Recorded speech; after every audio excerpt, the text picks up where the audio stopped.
പൊതുവെ റീൽസ് വൈറലാക്കാൻ വേണ്ടി നമ്മൾ യൂസ് ചെയ്യുന്ന കുറച്ച് ട്രിക്സ് ഉണ്ട്. ട്രെൻഡിങ് ഓഡിയോസ്, അതുപോലെ തന്നെ ട്രെൻഡിങ് BGMs, ഇതൊക്കെ വെച്ചിട്ട് നമ്മൾ നല്ല രീതിയിൽ നമ്മൾ എന്ത് ചെയ്യും, റീൽസ് ക്രിയേറ്റ് ചെയ്തിട്ട് നമ്മൾ വൈറലാക്കാൻ വേണ്ടി ശ്രമിക്കും. പക്ഷെ നമുക്ക് ചിലപ്പോൾ വിചാരിച്ച റീച്ച് കിട്ടണമെന്നില്ല. പക്ഷേ ഇത് നമ്മൾ എന്താ ചെയ്യുക, ട്രെൻഡിങ് ഓഡിയോ നമ്മൾ ഓൾറെഡി സെലക്ട് ചെയ്തിട്ട് അതിന് മാച്ചായ വീഡിയോ ആണ് നമ്മൾ ക്രിയേറ്റ് ചെയ്യുക, അല്ലേ? ഇതല്ലാണ്ട് ഇപ്പോൾ ഹിബക്കൊരു ആഗ്രഹം ഉണ്ടാവില്ലേ, എനിക്കിപ്പോൾ ഇഷ്ടപ്പെട്ട ഒരു ഓഡിയോ, ആ ഓഡിയോയിൽ എനിക്കൊരു വീഡിയോ ക്രിയേറ്റ് ചെയ്യണം, പക്ഷെ അത് ട്രെൻഡിങ് ഓഡിയോ അല്ല. അപ്പോൾ എന്താ ചെയ്യുക? ക്രിയേറ്റ് ചെയ്യൂല. അങ്ങനെ കുറെ വീഡിയോ നമ്മൾ ക്രിയേറ്റ് ചെയ്യാതെ ഒഴിവാക്കി പക്ഷെ അങ്ങനെ ചെയ്യേണ്ട ആവശ്യമില്ല. ഇനി ഒരു സിമ്പിൾ ട്രിക്ക് ഉണ്ട്. ഇൻസ്റ്റഗ്രാമിൽ ട്രെൻഡിങ് ഓഡിയോസ് വെച്ചിട്ട്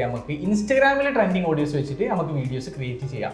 അതായത് ആ ഓഡിയോ സത്യം പറഞ്ഞാൽ നമ്മൾ വീഡിയോയിൽ യൂസ് ചെയ്യേണ്ട കാര്യമില്ല, പക്ഷെ ആ ഓഡിയോ നമ്മളെ വീഡിയോയിൽ നമുക്ക് ഇൻക്ലൂഡ് ചെയ്തിട്ട് നമുക്ക് വീഡിയോ റീച്ച് കൂട്ടാൻ പറ്റും.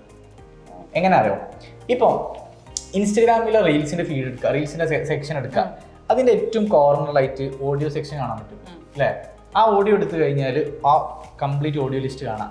പ്രത്യേകം ശ്രദ്ധിക്കേണ്ട ഒരു കാര്യം, ആ ഓഡിയോയിൽ ഏത് ഓഡിയോ എടുക്കുകയാണെന്നുണ്ടെങ്കിലും അതിൻ്റെ തൊട്ട സൈഡിൽ ന്യൂ അല്ലെങ്കിൽ ഒരു ഗ്രീൻ ലൈന് കാണാം. അത് മാത്രം സെലക്ട് ചെയ്യാം. സെലക്ട് ചെയ്തിട്ട് ആ ഓഡിയോൻ്റെ ആ പേജ് ഓപ്പൺ ആവും. ആ പേജിൽ അതിൻ്റെ കൗണ്ട് കാണിക്കും. ബിലോ 10K ആണെങ്കിൽ മാത്രമേ ആ ഓഡിയോ യൂസ് ചെയ്യാൻ പാടുള്ളൂ. കാരണം കോമ്പറ്റീഷൻ കൂടും. മനസ്സിലായോ? 10K മുകളിൽ ആളുകൾ അത് യൂസ് ചെയ്തിട്ടുണ്ടെങ്കിൽ നമ്മുടെ ആ റീല് കയറാനുള്ള ചാൻസ് കുറവാണ്. അപ്പൊ കുറച്ച് ആൾക്കാർ യൂസ് ചെയ്ത ഓഡിയോ ആണ് യൂസ് ചെയ്യേണ്ടത്. അതെ, ബിലോ 10K റീച്ച് മാത്രമേ ആ ഒരു ഓഡിയോക്ക് ഉണ്ടാകാൻ പാടുള്ളൂ. ആ ഓഡിയോ നമ്മൾ സേവ് ചെയ്ത് വെക്കുക. ഡൗൺലോഡ് ഒന്നും ചെയ്യണ്ട, ജസ്റ്റ് സേവ് ചെയ്ത് വെക്കുക. എന്നിട്ട് നമ്മൾ ഓൾറെഡി ക്രിയേറ്റ് ചെയ്ത വീഡിയോ, നമ്മളെ ഇഷ്ടത്തിന് പാട്ടുകളും SFX ഒക്കെ കയറ്റിയിട്ടുള്ള ക്രിയേറ്റ് ചെയ്ത വീഡിയോ റീൽ അപ്ലോഡ് ചെയ്യാൻ പോകുന്ന സമയത്ത് ബാക്ക്ഗ്രൗണ്ട് മ്യൂസിക് ആയിട്ട് നമ്മൾ ഓൾറെഡി സേവ് ചെയ്ത ഓഡിയോ ഉണ്ടല്ലോ, ആ ഓഡിയോ ക്ലിക്ക് ചെയ്തുകൊണ്ട് ഈ റീൽ അപ്ലോഡ് ചെയ്യാം. അപ്ലോഡ് ചെയ്യാൻ വേണ്ടി നമ്മൾ എഡിറ്റിങ്ങിന്റെ സെക്ഷനിലോട്ട് പോകും. അതായത് നമുക്ക് ഓരോ സെക്ഷൻ പിന്നെ കാണിക്കും.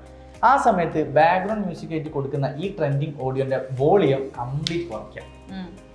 സംഭവം എന്താ, ഓഡിയോ അതിൽ വന്നിട്ടുണ്ട്, പക്ഷെ നമുക്ക് കേൾക്കില്ല. വോളിയം കംപ്ലീറ്റ് കുറച്ചിട്ട് ഈ റീല് പോസ്റ്റ് ചെയ്യാം. ഒരു 4-5 തവണ ഇതിങ്ങനെ ഇതിങ്ങനെ കണ്ടിന്യൂസ്ലി നമ്മൾ ഫോളോ ചെയ്ത് കഴിഞ്ഞാൽ, ഈ ഒരു പാറ്റേൺ നമ്മൾ ഫോളോ ചെയ്ത് കഴിഞ്ഞാൽ ബെനിഫിറ്റ് എന്താണെന്ന് വെച്ച് കഴിഞ്ഞാൽ, ഈ ഒരു ഓഡിയോ, ട്രെൻഡിങ് ഓഡിയോ ഇൻസ്റ്റാഗ്രാമിൽ തന്നെ നമ്മുടെ വീഡിയോ ഒന്ന് പിക്ക് ചെയ്തിട്ട് ആ ഒരു ഓഡിയോ കാറ്റഗറിയിലേക്ക് നമ്മുടെ ഈ വീഡിയോ കൂടുതലും റീച്ച് കൂട്ടി കൊടുക്കും. സിമ്പിൾ അല്ലേ?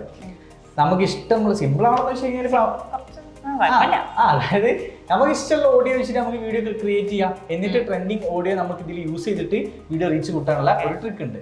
സോ എല്ലാവരും ഒന്ന് ട്രൈ ചെയ്ത് നോക്കാം. സോ ഇതുപോലുള്ള കൂടുതൽ ഇൻഫോർമേറ്റീവ് ആയിട്ടുള്ള വീഡിയോസിനും കെൻമയുടെ online and offline digital marketing കോഴ്സിനെ കുറിച്ച് കൂടുതൽ അറിയാനും അഡ്മിഷൻ എടുക്കാനും ഡിസ്ക്രിപ്ഷനിൽ കൊടുത്ത നമ്പറിൽ ഇപ്പോൾ തന്നെ കോൺടാക്ട് ചെയ്യും.